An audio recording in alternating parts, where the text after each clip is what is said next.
तरकारी छोटी ननदी। Recording by Sargama Studio, Bodhgaya।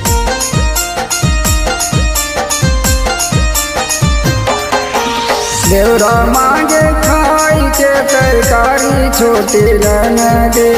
देवरा मांगे खाई के तरकारी छोटी ननदी। अलुआ में सिर अलग बसे है मुरई में बसे मुरारी। अलुआ में सिर अलग बसे है मुरई में बसे मुरारी। बैगन में बैद्यनाथ नाम त्रिपुरारी छोटी ननदी। बैगन में बैद्यनाथ नाम त्रिपुरारी छोटी ननदी। देवरा मांगे खाई के तरकारी छोटी ननदी। देवरा मांगे खाई के तरकारी छोटी ननदी। देवरा मांगे खाई के तरकारी छोटी ननदी। देवरा मांगे खाई के तरकारी छोटी ननदी। परवल में परमेश्वर बसे हैं गोभी में गोवर्धन धारी। परवल में परमेश्वर बसे हैं गोभी में गोवर्धन धारी। परवल में परमेश्वर बसे हैं गोभी में गोवर्धन धारी। परवल में परमेश्वर बसे हैं गोभी में गोवर्धन धारी।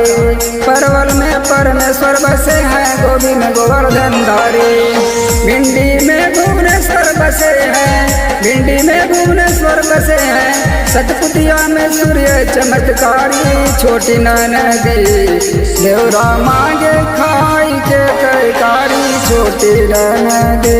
देवरा मांगे खाई के तरकारी छोटी ननदी।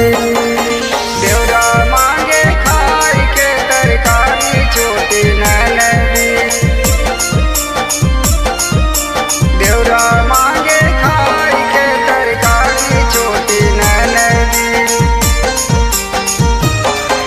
करेला में काली जी बसे हैं पालक में फलकनाथ जी।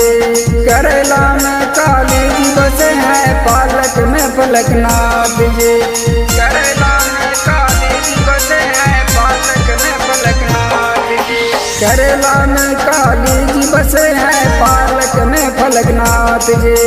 करेला में काली जी बसे हैं पालक में फलकनाथ जी। सलजम में कृष्ण मुरारी बसे हैं। सलजम में कृष्ण मुरारी बसे हैं। धनिया में निरंकार छोटी ननदी। देवरा मांगे खाई के तरकारी छोटी ननदी।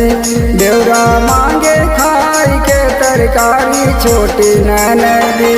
देवरा मांगे खाई के तरकारी छोटी ननदी।